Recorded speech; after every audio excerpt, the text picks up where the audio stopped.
The topic for this video is the Monroe Doctrine, and as far as growth goes, we're going to be looking at how the United States grew in terms of their foreign policy with other countries. So maybe a little background to start. So in this particular time, in 1823, when the Monroe Doctrine happens, you're going through a period of tremendous change. Spain and Portugal, two European countries, have lost their colonies.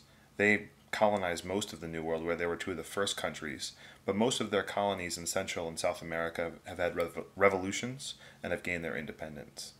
These new countries, after the revolutions, are very weak.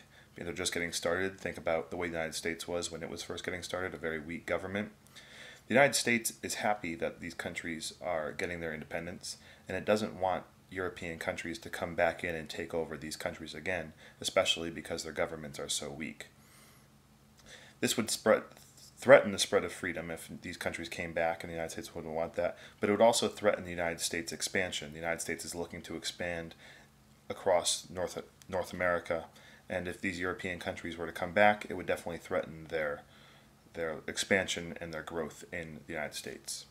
Russia is also threatening to claim land in North America and in Oregon as well. So let's take a little look at the map here. So you can see most of this area is colonized by Spain, Portugal, England. This is Brazil here. This was a Portuguese colony. Everything in this orange tan color here was all Spanish territory. You see England in the pink, France in the green, and Russia up here in Alaska and down. And then if you look afterwards in the time period we're dealing with, you see that these countries are now all independent countries. Alright, so here's Popeye, because the United States is going to be getting stronger. This is what the Monroe Doctrine says. It says basically that the American continents, North and South America, are now free and no one can mess around with them, especially Europe. Any European powers have to stay away from this area. The United States even goes further than to say, if anyone comes in and tries to take these territories over again, then it's basically an attack on the United States, and the United States will deal with it like they were attacking them. So basically the United States is saying, Europe, stay out of North and South America, don't colonize anymore, and if you do, you got to deal with us. Now those are some big words from the United States. The reason that the United States could say something like that to European powers is because Britain was on board.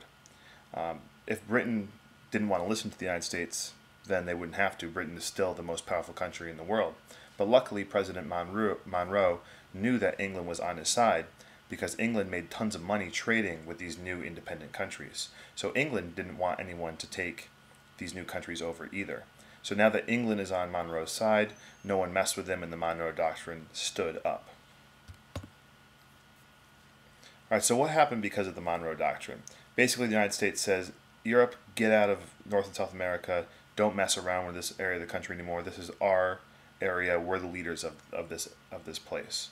So the United States is going to claim to be the sole power in the New World, very different from previous years that we've studied. Latin America is going to love the United States and kind of look at the United States as its protector, and that's going to be a relationship that the United States is going to have a good relationship with for a number of years. The Monroe Doctrine is going to be used as a reason why the United States can acquire future lands like Texas and California from Mexico and even Hawaii later on.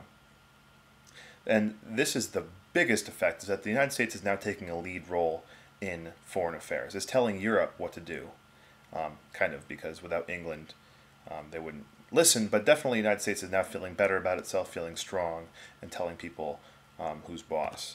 If you look at this, this is a cartoon, a modern-day cartoon, but the Monroe Doctrine even today is often used, and you see here is the United States pointing a big gun at a European king saying, stay away from Puerto Rico. And this is actually a cartoon from the early 1900s.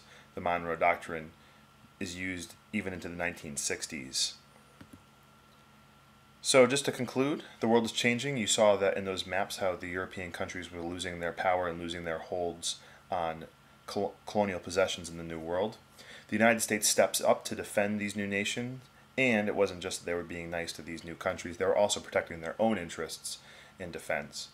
England is going to support Monroe's doctrine about staying away because it makes them money, and it makes Europe listen that England's on board, And England and the United States now are going to begin a time where they're going to be pretty close friends. The U.S. is now going to become the powerful leader of North and South America, and they begin to use the Monroe Doctrine to protect their own interests in North America and expand their territory across the rest of the continent.